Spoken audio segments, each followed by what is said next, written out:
He's, of course, climbing up in the ranks at 122. It's the Wolf, man. Hey, he's back. What up, man? What's going on? You see what's going on, man? Elijah Pierce in the building. What's happening? Yes, sir. Yes, sir. We back in business. You know what's going on? Yeah, no doubt. No doubt. You know, like I said, you got your next bout here in Atlanta, another OTX bout there. You know, just tell the folks, tell the fans, man, what's going down with you. Oh yeah, you already know. June 28th. Like I said, I'm headlining again at an OTX. You know, fighting another veteran. I think he's about another 40 fight veteran, something like that. About 42 fights. So you know what I'm saying? I recently just got ranked number 4 in the WBA, and then I believe I'm number 7 in the WBO, number 11 IBF, and 16 WBC. So end of the day, man, like I'm this close to a world title. So shit, whatever I gotta do, whoever I gotta beat in order to get there, you know, that's what I gotta do. You know, ain't nobody stopping me. I've come too far and come too close. You know what I'm saying? So now it's really just, you know, continue to walk in that path and make it happen. Yeah, for sure. And you know, like you mentioned there with the WBA, they had just ranked you number 4 in those rankings at 122 pounds. So, you know, like you said, a couple more fights and you're right there for, you know, fighting for a world title. But this upcoming fight here on June 28th, you know, what are you looking to do there in that particular bout? Really, just my last, of course, my last bout. You know what I'm saying? The dude, you know, I got dropped in a second, and then you know I came back and stopped him, or whatever. You know, there was a lot of controversy regarding that moment or whatever. So really, just kind of putting a stop to all that shit. Just honestly, just killing all that noise. You know what I'm saying? People like to try to dramatize and make stuff bigger than what it was. You know, and I know what happened at the end of the day. So really just going in there, putting on the show, letting people know that I am who I say I am. I'm that top dog, you know, and I'm deserving of being in the position that I'm currently in. And I will continue to even further that after this fight when I knock this guy ass out too, you know, and just pretty much, you know, stop the little hate train that's been beginning to grow more so because of the tank frames. Yeah, I know. Like in what it was like one of your lives that you had here on IG, man. Like a lot. See, I mean, a lot of people were coming up in reference to all that, and it looks like some people are kind of like making those comments here now, and I'm like, man, you know, you ain't even really concerned about all that. Like you concerned about what's going down at 122 pounds. Like you said, you got this upcoming bout against Jose Sanmartin, June 28th, and just taking care of business with that, and then of course continuing to move up the ranks there at 122 pounds. Exactly. I mean, that's the whole bottom line. I'm at the top of 122. I've solidified myself at 122.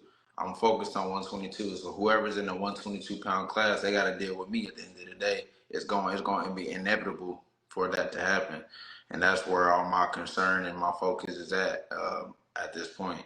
Now, because like you said, concerning all the other shit, I could really care less. I mean, it's all just extra noise. I mean, as far as like I said, the tank franks or whatever, I mean, I can't do nothing about that. I mean, you know, the sparring happened 10 years ago. So, you know, if they want to keep dwelling on it or whatever, I'm gonna keep letting it flow. You feel me? They ain't doing nothing but giving me more attention. Tank ain't doing nothing but giving me more attention because he ain't gonna fight me. So it don't even make no sense to keep harping on this shit like people do. You know what I'm saying? It's like niggas be dick eating in the comments for no reason, just trying to like almost trying to gain Tank's favor when he does not care about them. That'd be the part that'd be like confusing to me. But you know, with all that, you know, being said, only thing I can do is focus on me, focus on my mission, and make it happen. That's it. Yeah, for sure. I mean, it's like a lot of people, you know, make too much about what happens in sparring, you know, whether it's last year or like you said, 10 years ago. And I'm like, man, just, just move on from that, and then just focus on what's happening right now. You know what I'm saying? Uh, Exactly. real quick, had a question up here from shout out to Shoebox Money. He says, "What did you learn from Cameron Springer? You know Cameron Springer." You said Cam Springer? Cameron Springer. That was my first sparring partner. Like when I moved to Atlanta, actually. Damn, that was so damn long ago. I would say, I mean, he gave me good work when I first came. It just, I excelled really fast here. Like, I became one of the top guys in Georgia, like, within that same year, because I just came from another state. I was a top guy in my state. I mean, even though it's not a big boxing state, Oklahoma, but I was a top guy in my state when I moved to Atlanta. You know what I'm saying? I just pretty much carried the torch over, and just start doing my thing here. And then, I met a lot of great guys, friends of mine to this day. And, Mm-hmm. you know what I'm saying? It was just, that's just what it was. I mean, can't like, no, no disrespect. That was a homie too. But you know what I'm saying? Like, I outgrew Cam extremely fast. And he was a lot older and more experienced than me. So like, so that's kind of the best way I can kind of explain that. Like Mm-hmm. I sparred him a couple of times, and when I was kind of a little more new and green to being here, he was able to kind of hang with me at first, and then once I just continued to grow and get older and become stronger, faster, all those things, then it just wasn't really no competition at that point. But and then I don't know exactly what happened to him in his career, but I know he had some troubles or whatever that he went through, and then I know he stopped boxing. Yeah, man. I mean, it's like you said, you were going through that part. Like you said, you're there originally from Oklahoma, and just moving from there over to Georgia. Just showing your skills there from against those fighters from around the area and whatnot. But like you said, you got to a point where you pretty much got past them, and then just move forward and then stop. You got supporters out here. Shout out to Boss Man D-Lo. He says June 28th, the Wolf will catch another body. You know what I'm saying? So you do have that, Yes, man. sir. My dog D-Lo, man. My cuz. Yeah, shout out my dog Bulletproof too. He getting ready to fight in a real big fight, WBA international title fight out in Russia, I Oh believe. man. So So he doing his thing, putting on for the A. he going on the road or well way out on the other side of the world, man. Get his thing going, man. But let's go back into this fight here against Jose Sanmartin. You said like he got a lot of experience there and everything like that. What have you seen from him in his like past few fights? Honestly, nothing I haven't seen before. I see the main thing with this fight is my mental acumen has continued to grow. From the last fight, I was I ain't gonna lie, I was a little overconfident, and the reason why was because people they just have to understand my story, understand who I am at the root. Like me, when and we've talked about it Yeah. before. I've literally brought my fucking career from ground zero all the way to where it is now. So, you know what I'm saying? So to have the attention, to have the newfound, I guess, somewhat little fame or whatever, of course it can be a little distracting at times. And, I just kind of got just a little bit too over my head a little bit. That's all. I was feeling myself. You know what I'm saying? Like I'm getting all this attention. I'm pretty much being looked at as a star now. I got everything that I've sacrificed for is beginning to present and happen. So of course, like that's just really more so what it was, and I ended up, overlooking the guy. I didn't know anything about him. I just knew I was bigger, stronger, faster, more skilled than him.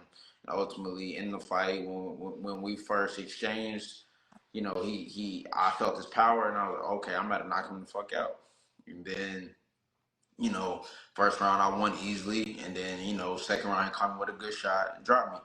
Whatever, and got right back up, stayed composed, and then I finished him right after that. So it was just more so a learning lesson that hey, just because you're reaching that point don't mean that you need to discontinue being, the humility and staying focused on keeping your eye on the prize. And that was more so like the biggest lesson that I learned. So with going into this next fight, now I'm even more focused. Now I'm looking to really display my boxing ability to show people, okay, like it was really just a fluke, a mistake. You know what I'm saying? But that's just the whole thing with this game now too. Like there's no room for error. Everybody wants to critique every fucking little small detail and try to be just over strenuous on how they just go about everything now. So it is what it is. So now I just kind of I'm learning how to tune it out and just stay focused at the end of the day, because nobody's in there in the ring with me. And boxing, yeah, I'm realizing it's more and more unforgiving than what I ever thought it would be. Yeah, for sure, man. Like, you have the thing as far as like, what goes on in the ring, but also what goes on outside the ring. And sometimes what goes on outside the ring is what really, hampers like a lot of fighters out there. And sometimes you got to be careful with all that in some of those situations. But, like you were saying there in your last fight against Arthur Villanueva, like you came in, I guess it was that you kind of was a little bit, too confident in there, and to kind of, got a little bit, a little bit to you, but like you said, you got composed, you're able to get up, calm yourself down, and then just, continue to just break Villanueva down and end up getting that stoppage. Absolutely. I mean, that's what it's all about. And you know what I'm saying? We ain't nobody perfect. You know what I'm saying? And nobody is impervious to all this shit. This is, like I said, from somebody who came from ground zero, who's starting to get attention and get all this admiration, all that shit. It is what it is. You know what I'm saying? Like, I ain't perfect. Like I said, that's all that happened. It was a mistake, and then I fixed the mistake. That's that, like I was supposed to. And so, like I said, going into this fight, I'm about to fucking hurt this man, like bad. Like it's about to be even that much more of a devastating knockout, because I'm just too close. Like I'm too Yeah, close. feel you. And wasn't he like talking a little bit of trash like before or whatever it was? I was like, yo, what was up with this man? Like, I don't know what was going on with that.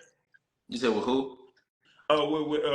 With Sanmartin, was he like talking some trash? I Oh, no, guess no. like It whatever. was that wasn't Sanmartin. That was this dude. I was actually supposed to fight Lorenzo Parra. Mm, He's from Venezuela or whatever. I was supposed to fight him, but I ended up having to have a change of opponent. So I think due to him not being able to reinstate his visa, I believe it was something like that. okay. But anyway, so that's why they had to replace him with San Mm, Martin.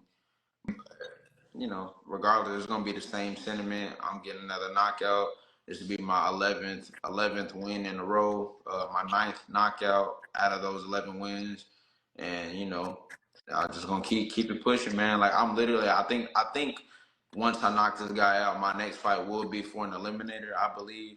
If not an eliminator, I'll have one more fight than the eliminator. But as far as I was told, so because it'll also it's supposed to. I'm not sure if it's confirmed yet, but it's supposed to be for a WBA belt as well.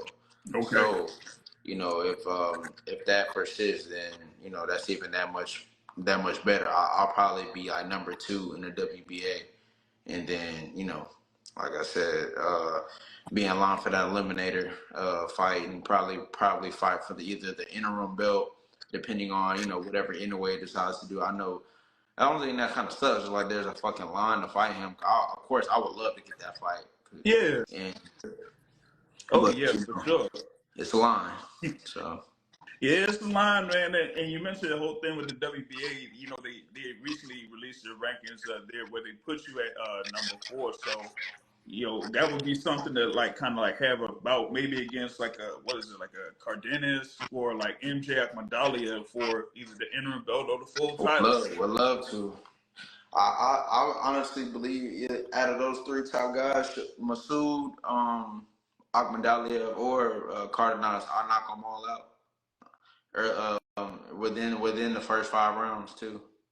Yeah, yeah, yeah. Of course, man. But the thing is though, with a lot of these guys at like 122, it's almost like they want to either like sit on the shelf and wait for a perfect fight, or they get an opportunity and they don't even want to fight anybody. Like, there's one guy that we kind of mentioned a couple times in particular, and Sam Goodman, and now it recently seems like Sam Goodman ain't even inclined to fight Nayo anyway, even though he like stepped in the ring. I'm like, wait, I mean, it's for undisputed, and you ain't even going for I that. So I'm like, don't know. I was kind of confused about that too. I was real confused about that shit. But I mean, I don't know. I mean, there's a lot of speculation about certain things. Even with like steroids, and I don't know. It's always gonna be speculation with all this stuff, man. It's a money game at the end of the day. mm-hmm. But all I know is that I don't really give a fuck. Like I don't know. Like I got natural. Like I said before in the other interview, I got natural steroids in my hands. So you feel me? Like if I gotta overcome that barrier, I'll overcome that barrier too. Like I'm just like I got faith in God. I got faith that I'm here for a reason, and whatever position that I'm supposed to be in, I'll be there, and I'll do my absolute best, and I do what's needed in order for me to be victorious at the end of the day.